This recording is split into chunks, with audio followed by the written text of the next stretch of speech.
છે બે રીતે થાય. પહેલાં એને બતાવી દેવું પડે કે હું તને આ શીખવાડું છું, એનું ધ્યાન રાખ. પહેલાં બતાવવું તો પડે જ, કોઈ બી વસ્તુ છે પછી થાય. એટલે પહેલાં 2 વખત એવી રીતે બતાવીને વચ્ચે 1 વખત બોલવાનું, અને પછી 2 વખત આપણે બોલીને 1 જ વખત બતાવવાનું. પછી સીધું એવી રીતે શીખી જાય પછી ખાલી બોલીને જ કરાવવાનું, આપણે સાંભળીને કરાવવાનું છે, બતાવવાનું નથી. એવી રીતે છે. તો હવે જ્યારે પણ હું કે તમે કે ઘરનું કોઈ બી વ્યક્તિ એને બતાવતું હોય કે આ બોલ અમીષા, આ, તો એ આ બોલ્યા તમે, એ આ બોલવી બી જોઈએ અને આને બતાવવી બી જોઈએ. તો એ એકદમ પરફેક્ટલી શીખેલી કહેવાય. એ જ વખતે ઈ છે તો ઈ બોલ્યા, ઈ જ બોલે અને ઈ બતાવે. હવે આ 6 શબ્દ મેં મૂક્યા છે અહીંયા કાગળિયામાં, એ 6 માંથી તમે ગમે તે બોલે, એવું સિક્વન્સ વગર સીધી જે નંબરમાં લખેલું છે એવી રીતે બોલ્યા વગર તમે બોલો મ એવો અવાજ કર્યો અને એને એ જ મ પકડીને પોતે બી બોલી અને બતાવ્યું, તો તમારું પરફેક્ટ કામ થયું છે. તો એ પ્રમાણે આખી થેરાપી આપણે શીખવાડીશું, બરાબર છે. એના સિવાય તમને કોઈ બીજો સવાલ છે કે કેવી રીતે શું થશે? હવે તમને એવું કોઈ ડાઉટ છે કે બોલતા શીખવામાં? એટલે આ બધા આપણે અવાજો જે છે એ આપણે મોબાઈલ થ્રુ આપી શકીએ? એકચ્યુઅલીમાં અત્યારે અમે ના પાડીએ છીએ. અવાજ મોબાઈલ થ્રુ આપી શકાય, પણ પહેલાં આપણે એને નેચરલ અવાજ તો ખબર હોવી જોઈએ. મોબાઈલમાં કેવું એક રેકોર્ડેડ અવાજ હોય, એ નેચરલ અવાજ નહીં હોય. તમે ગામડેથી આવો છો તો તમારા ગામમાં તો તમને કૂતરા બી મળી શકે, બિલાડા છે, ગાય ભેંસ છે, બધી વસ્તુ નેચરલ જેટલું આપણે શીખીશું એટલું મોબાઈલમાં મજા નહીં આવે. હા, ભવિષ્યમાં તમે એને ડિફરન્શિએટ કરવા માટે બતાવી શકો છો, પણ શરૂઆત હું એનાની ના પાડું છું કે મોબાઈલથી અવાજ ના આપો. જેટલા નેચરલ છે, ઘરમાં થાળી વાડકો ખખડાવો, એનાથી બી એ શીખી શકવાની છે. ઘરમાં કોઈ બીજા અવાજ કરો, જાતે કૂતરાના અવાજ ભાવ ભાવ, મિયાઉ મિયાઉ, એવું તમે કરી શકો છો.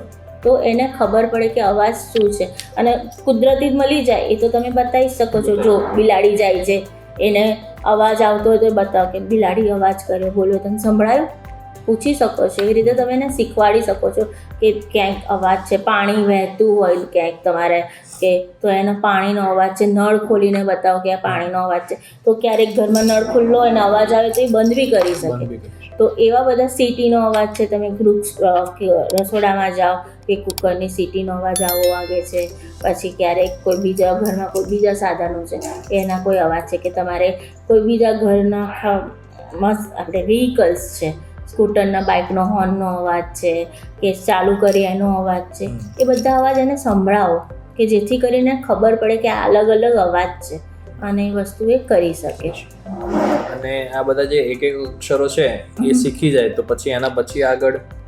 હા, એ અત્યારે હું ખાલી તમને એક વસ્તુ કરીને બતાવું કે એ કેવી રીતે આપણે કરીશું. ખાલી જસ્ટ આઈડિયા તમને આવે કે હવે હું અત્યારે એને આ પહેરેલું છે, અત્યારે એકદમ તમારી બેન શાંત બેઠેલી છે, એને ખબર નથી સાંભળાય છે કે અમીષા, અમીષા, હાય હાય, શરમાય છે બહુ, શરમાય છે. આપણે ડોક્ટર જોડે આપણે હવે એને અવાજ આમાંથી આપણે જાય છે, બરાબર. તો હું અવાજ કરું છું, એને પછી બતાવીએ છીએ. અત્યારે ખાલી એને ખબર પડે છે કે નહીં આપણે જોવાનું છે. અવાજ આવ્યો નહીં? સાંભળ, આવશે. આવ્યો?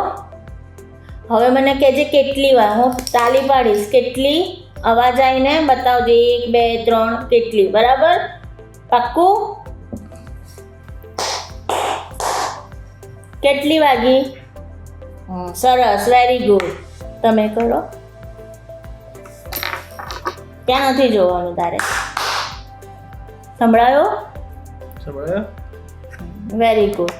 તો એવી રીતે એને પણ ધ્યાન ના હોવું જોઈએ. અત્યારે તો એને દેખાય છે, પણ આપણે એવી રીતે કરવાનું કે એવી રીતે એને કાઉન્ટ ખબર પડી જોઈએ કે 2 આ તાલીથી કર્યું. એવી રીતે આપણે જેમ હવે આ અવાજ કર્યો એટલે એ પછી શું થશે કે મેં જેમ તમને કીધું કે આ વસ્તુ આવડી ગઈ, પછી નાના નાના આપણે તમે કક્કો તો આવડે તમને, બરાબર?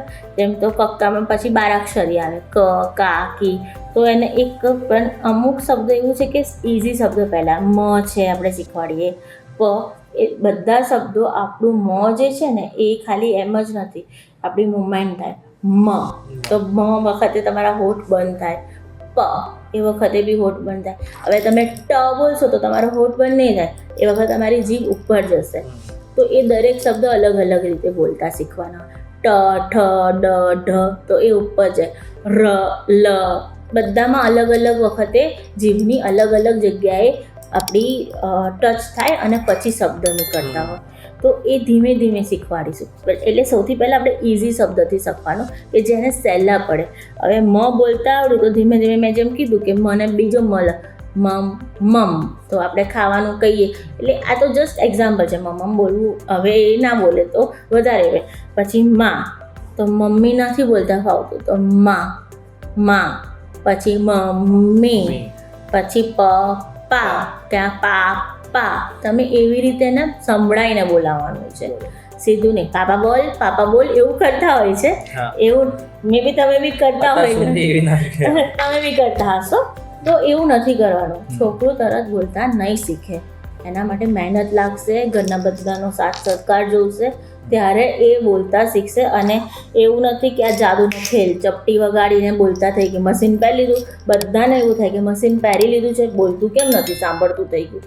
એમ ના થઈ જાય. તમારે એના માટે મહેનત કરવી પડે. 1-1.5 વર્ષ લાગે. તમે જો એકદમ સરસ રીતે મહેનત કરો તો 1-1.5 વર્ષ લાગે છોકરાને બોલતા. અને કેટલું સમજીને કેચઅપ કરે, કારણ કે અત્યારે 11 વર્ષની થઈ ગઈ છે તમારી. જે આપણું ડેવલપ મતલબ કે આપણે જે શું કહેવાય વિકાસ થવાનો ઉંમર હોય ને એ જતી રહી છે, બરાબર. પણ સ્ટીલ એ કેચઅપ કરી શકશે. મહેનત કરવી પડશે એના માટે થોડીક વધારે. તો તમારે તમારા મમ્મી પપ્પા, ઘરમાં બીજા બી કોઈ બી સદસ્ય હોય, એ બધાએ થોડોક ટાઈમ એના માટે કાઢવો પડશે. અને સ્પેશિયલી એનો બી ઇન્ટરેસ્ટ અંદર રાખવો પડશે કે હું સપોર્ટ. એટલે એના માટે તમારે એને એ વસ્તુ બતાવવી પડશે કે તું સાંભળીશ તો બોલી શકીશ, અને બોલીશ તો તને જ સારું લાગશે. એક વખત એને એ વસ્તુ સમજાઈ જશે ને તો એ જાતે જ કરવાની કોશિશ કરવા લાગશે, બરાબર. એટલે આવી રીતે આખું આપણે વસ્તુઓ છે કે જે રીતે થેરાપી થશે અને ધીમે ધીમે બોલતા શીખશે. એટલે ક્યારેય એવી આશા ના રાખતા કે મશીન પહેર્યું મહિનો થઈ ગયો, હજી મારી બેન કેમ નથી બોલતી, 2 મહિના થઈ ગયા કેમ નથી બોલતી. એ ખોટી આશા છે આપણી કે તરત બોલતી થઈ જશે. એ નથી, ધીમે ધીમે થશે, પણ બોલતી થશે. તમને ભાઈ કહીને બોલાવશે, ભાઈ, તમને ખુશી મળશે જ્યારે પણ બોલાવશે ત્યારે. પણ ધીમે ધીમે આપણે એ તો એને શીખવાડવાના જ છે. ને પછી બી આવડી જશે તો ભાઈ બોલતા પહેલાં શીખી જશે. એટલે તમને પણ ખુશી મળશે કે મારી બેન બોલી, બરાબર છે. તો બીજો કોઈ તમને સવાલ છે ને શિવા? બીજો કોઈ? બરાબર, બધું તમને સમજાઈ ગયું છે. આમાં આપણે અત્યારે જે પણ કીધું એ બધી વસ્તુઓને ઘરે જઈને તમે કેવી રીતે કરશો એ લખીને આપ્યું છે કે કેવી રીતે શું કરવાનું એ પણ એક આઈડિયા છે. તો તમારા ઘરમાં મમ્મી પપ્પાને બી બતાવો કે તમે અહીંયા આવ્યા તો શું સમજાયું, તમને બી પૂછશે. તો જે તમને સમજાય એ તમે આનાથી સમજાઈ શકો છો. તો આ તમે જોડે રાઈટ આપ, બરાબર. ને કંઈ બી તકલીફ હશે તો અમે તો છીએ જ એના માટે. વર્કિંગ અવરમાં ગમે ત્યારે અમને કોન્ટેક્ટ કરી શકો છો, બરાબર.